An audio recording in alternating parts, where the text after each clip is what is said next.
Stanowią tylko 9% całej powierzchni Tatr i znajdują się już w całości na Słowacji.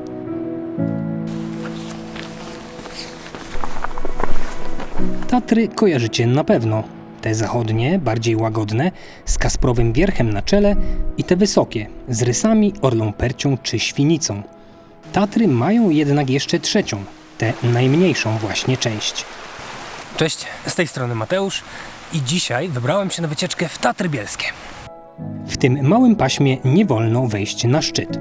Dzisiaj sprawdzam, czy taka wycieczka w ogóle ma sens i dlaczego tak jest. Historia jest ciekawsza niż mogłoby się wydawać. Tatry Bielskie są niejako przyklejone do grani głównej Tatr od wschodu, a ja na ich zwiedzanie wyruszyłem z samego ich krańca.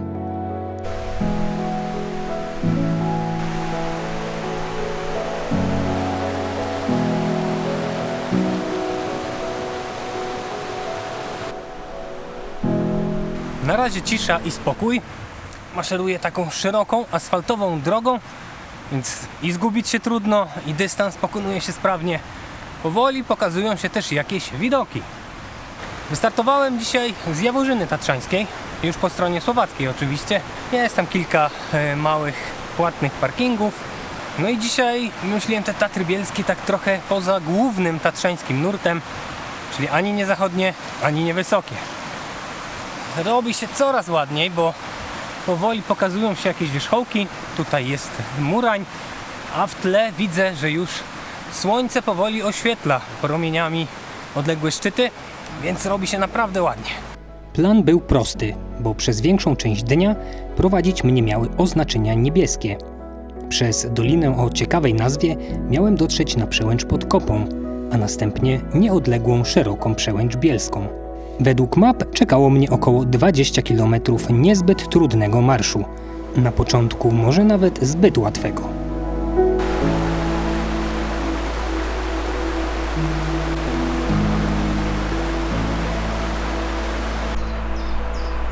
Pewnie wiecie, że asfaltowe odcinki to nie jest coś, za czym przepadam w górach, ale ten nie był zbyt uciążliwy i nie był też długi.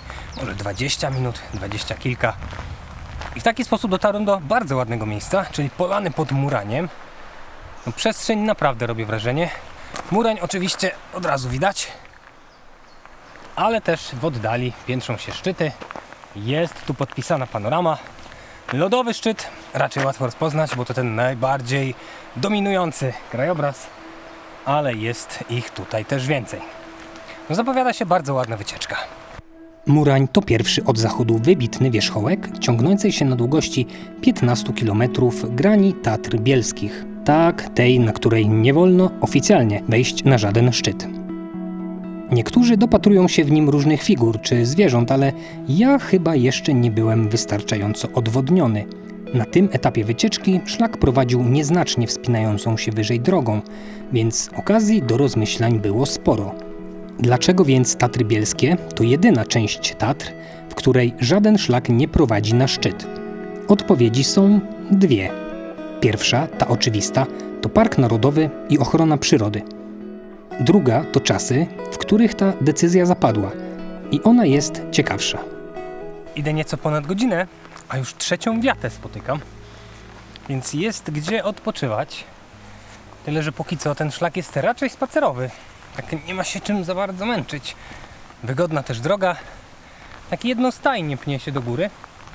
Bez większych, trudnych podejść, przynajmniej na razie. I cały czas niebieskim podchodzę. Nic się tutaj nie zmieniło. No właśnie, na szlaku się nic nie zmieniło, ale sporo zmieniało się w historii tego pasma. Tatry Bielskie objęte są ochroną w ramach Parku Narodowego. No i w takich miejscach poruszać się można jedynie po wyznaczonych szlakach. I w przeszłości istniały szlaki wyprowadzające na tutejsze szczyty, ale ostatnie z nich zlikwidowano pod koniec lat 70. Dlaczego? Oficjalnie dla ochrony kozic i wyjątkowej w tej wapiennej części Tatr roślinności, podatnej na rozdeptywanie. Tyle, że w tle jest jeszcze coś. W Jaworzynie działał w tamtych czasach rządowy ośrodek dla partyjnych dygnitarzy, a tamtejszy pałacyk odnowiono im dosłownie rok czy dwa wcześniej. Ciekawe, czy przynajmniej zachwycali się tą ścieżką i mijaną koperszacką bramką, tak jak ja. O, a tutaj fajna atrakcja, taka skalna brama po obu stronach. Do tego szumi potok, cisza, spokój, maszeruje się bardzo przyjemnie. Przyjemne musiały być też rządowe imprezy. Wyobraźcie sobie, że polował tu nawet sam Fidel Castro. Do dziś nie brakuje więc ludzi po obu stronach granicy, którzy nie wierzą, że z tym zamknięciem szlaków chodziło wyłącznie o Kozice. Wróćmy jednak na ścieżkę. Zwłaszcza, że w tamtych czasach nawet nie było mnie jeszcze w planach. Tutaj z każdym krokiem robiło się coraz bardziej malowniczo.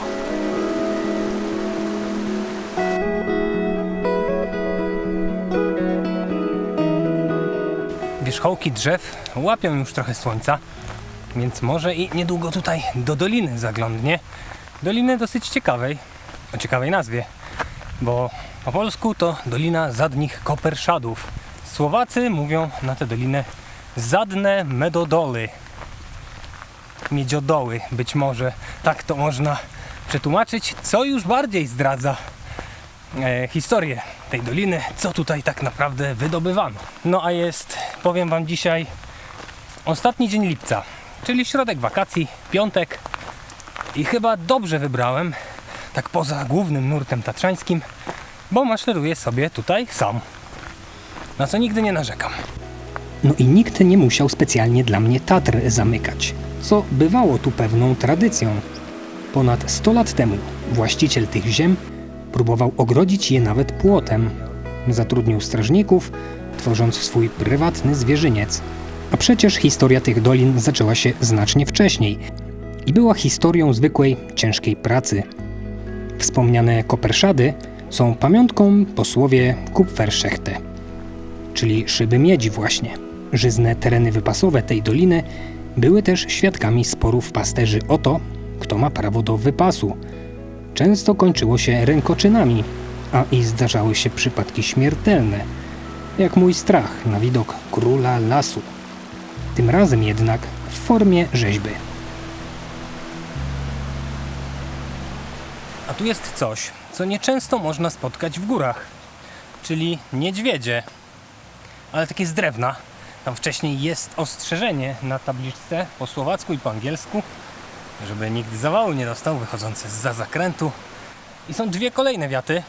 Łącznie jest ich już od startu 5 albo 6, a idę niecałe 2 godziny, więc jest gdzie odpoczywać. Powiem wam, że ostatnio jak byłem w Alpach, jest film na kanale i szedłem w jakimś takim upale, to moje myśli uciekały właśnie do naszych szlaków, no mówię naszych, po polskiej, po słowackiej stronie, bo to niedaleko, gdzie raz na jakiś czas właśnie można spotkać jakąś ławkę czy wiatę i odpocząć w cieniu.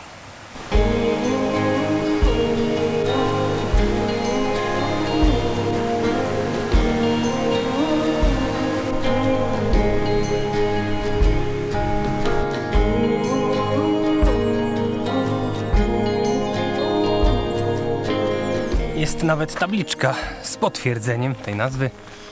No i powoli wychodzę ponad las, więc robi się bardzo ładnie. Po tamtej stronie widać Jagnięcy szczyt, ale przede wszystkim ciekawie wyglądają dwa, powiedzieć można, symbole Tatr Bielskich, czyli Płaczliwa Skała i Chawrań. Oglądane od polskiej strony wydają się takimi bliźniaczymi szczytami, mają podobną sylwetkę, a tutaj z doliny jednak widać, że jakieś różnice są. Ruszyłem więc wyraźną ścieżką dalej, by z bliska przyjrzeć się szczytowi, na który kiedyś prowadził zupełnie zwyczajny szlak. Po dosyć ponurym poranku nie było już śladu. No i wreszcie dotarłem do miejsca, z którego było coś widać. Oh here the ocean is near, where you dug a hole and buried my fear, and we scattered like trees. W międzyczasie zrobiło się tutaj naprawdę bardzo ładnie. Szlak to teraz taka wąska ścieżka, trawersuje zbocze, no i pnie się niby do góry, ale nie jakoś tak mocno ani stanowczo. W dodatku są też nowe widoki na horyzoncie, między innymi już w naszej części Tatr, bo widać grań od Koziego Wierchu na wschód. Swoją drogą na Kozim Wierchu byłem ostatnio. Jest film na kanale, to podlinkuję. You wait, but still, it's trouble by trouble by trouble by trouble. Too late, it's all trouble by. Oto i pierwszy cel mojej dzisiejszej wędrówki. Kopskie Sedlo. Po naszemu to będzie przełęcz pod Kopą. No i jest o tyle ciekawa, że to przełęcz graniczna pomiędzy Tatrami Bielskimi, tam za moimi plecami, a Tatrami Wysokimi. Dzisiaj będą same przełęcze, bez szczytu, więc chwilę sobie tutaj odpocznę na ławeczce i zmienię szlak z niebieskiego na czerwony. Ta granica między dwoma pasmami to nie tylko umowna kreska na mapie, bo ją rzeczywiście widać. Tatry Bielskie to w dużej mierze wapień, a do tego zbocza są bujne i zielone. Wystarczy jednak odwrócić głowę, by zerknąć w stronę potężnych i granitowych ścian Tatr Wysokich, w tym jagnięcego szczytu, z którym się nie polubiłem, o czym będzie w kolejnym filmie. Zapiszcie się do newslettera, link w opisie, żeby go nie przegapić. Przy okazji każdemu wysyłam krótki e-book z bardzo prostymi i widokowymi szlakami w Tatrach. No i powiem wam, że idąc tak po tej granicy, kusi. Zwłaszcza, że liczne, wydeptane ścieżki na szczyt widać stąd gołym okiem. Dlaczego więc tam nie wejdę? Mam swój własny powód. I nie chodzi tylko o zasady parku.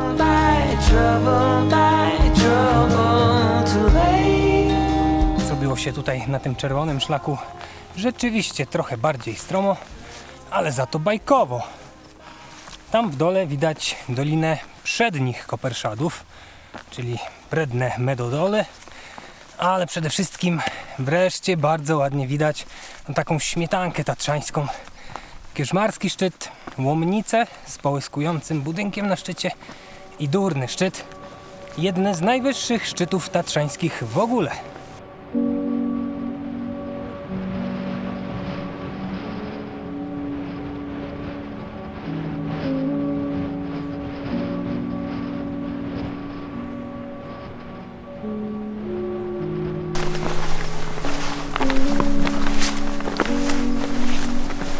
Piękny z tych bielskich.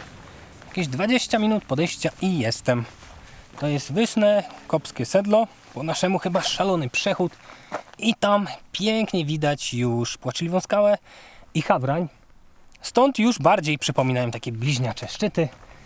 Teraz idę w stronę tamtej przełęczy w dole, więc wyjątkowo zejście. Ale no patrzcie w jakim otoczeniu.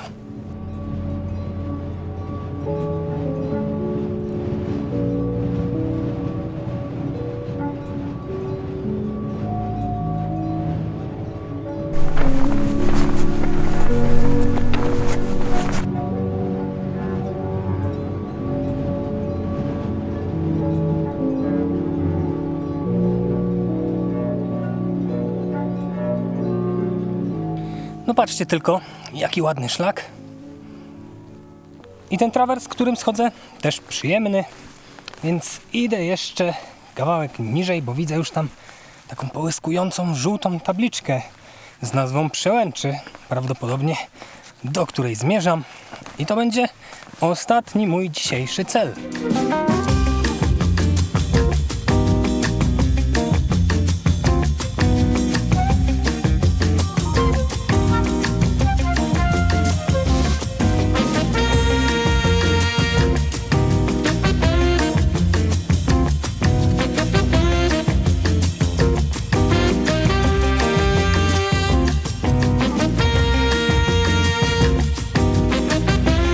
Ładna rodzinka się trafiła. Przepuściłem ją, mimo że miałem pierwszeństwo, bo było mi to na rękę. Mogłem jakieś ładne ujęcia zrobić. A w międzyczasie dotarłem na przełęcz Siroke Sedlo. A przede mną wznosi się okazała Płaczliwa Skała. Tam dalej Hawrań. Tak jak wspominałem wcześniej, dzisiaj wycieczka tylko na przełęcze. Nie ma oficjalnych szlaków, które wyprowadzałyby na te szczyty w tej części Tatr, a szkoda, Jest trochę nieoficjalnych ścieżek, ale takich rzeczy nie wrzucam do internetu. I to jest ten dodatkowy powód, dla którego w Tatrach Bielskich nie wejdę na żaden szczyt.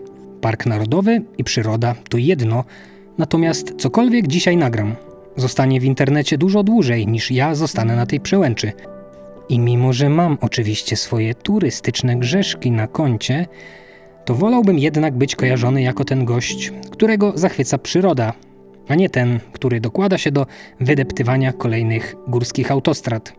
Choć ten szlak pode mną to też wydeptany pas, tyle że wyznaczony właśnie po to, żeby reszta została nietknięta. Idę więc grzecznie przełęczami i zazdroszczę kozicom, które jak widać czują się tutaj bardzo dobrze.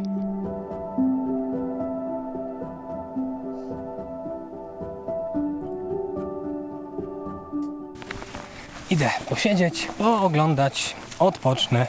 Tam wyżej ładniejszy był ten widok, więc to pewnie tam zrobię sobie jakąś dłuższą przerwę, podejdę te parę kroków. No ale otoczenie jest tutaj naprawdę malownicze. I takie odbiegające od tego, co można zobaczyć w Tatrach Wysokich czy Zachodnich. To był chyba jednak dobry pomysł, żeby tak dzisiaj poza głównym tatrzańskim nurtem powędrować.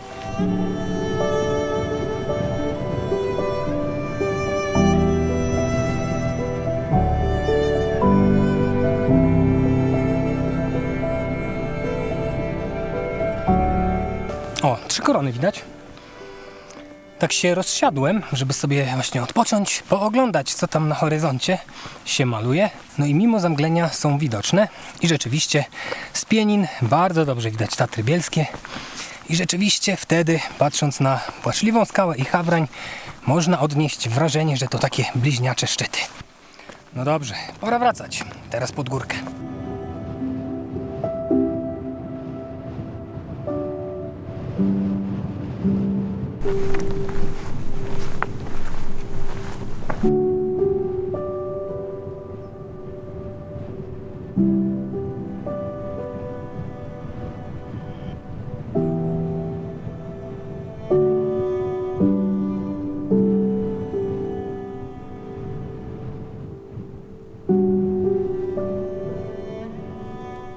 Koniec podejść na dzisiaj.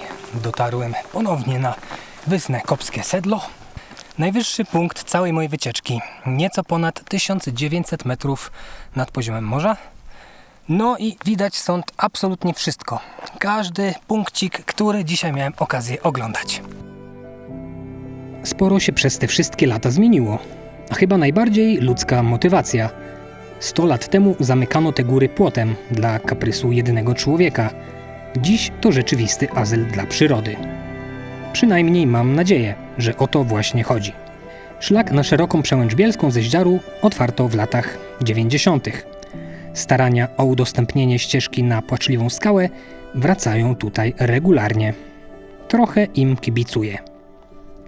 Dzisiaj nie pokazałem wam panoramy z żadnego wierzchołka, ale te z przełęczy też są niczego sobie.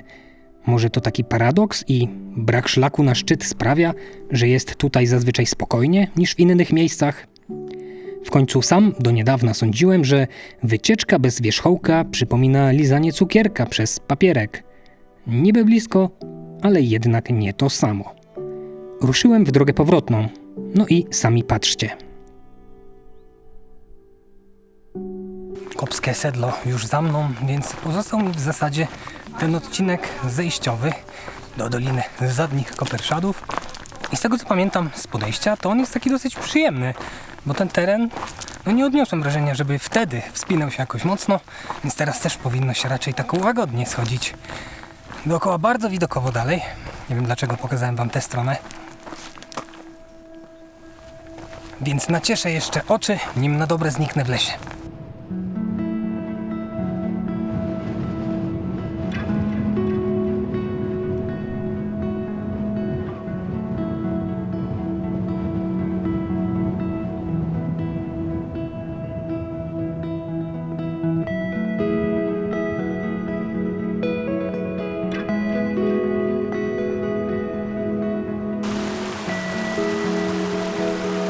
Pora zanurzyć się w lesie i chyba też pożegnać, bo jeżeli te 2 drewniane niedźwiedzie nie ożyły w magiczny sposób, no to raczej powinno być tutaj już spokojnie. Zwłaszcza, że ta końcowa część to taki spacer. Więc nie było dzisiaj wysokich szczytów, ostrych grani czy przepaści. Był za to taki relaksujący, widokowy spacer. Wyjdzie około 20 km, mniej więcej 8 godzin. Plus przerwy albo minus przerwy, jeżeli tak wolicie chodzić. Na początku filmu rzuciłem pytanie, czy wycieczka bez szczytu ma w ogóle sens? I zostawię je bez odpowiedzi, bo jeśli dobrnęliście do tego miejsca, to pewnie sami jesteście w stanie już to ocenić. Ja bawiłem się tu znacznie lepiej niż na doskonale widocznym dzisiaj Jagnięcym szczycie, na który jak najbardziej prowadzi znakowany szlak. A dlaczego? To już w kolejnym filmie. Trzymajcie się dobrze, no i do zobaczenia w kolejnych odcinkach. Cześć!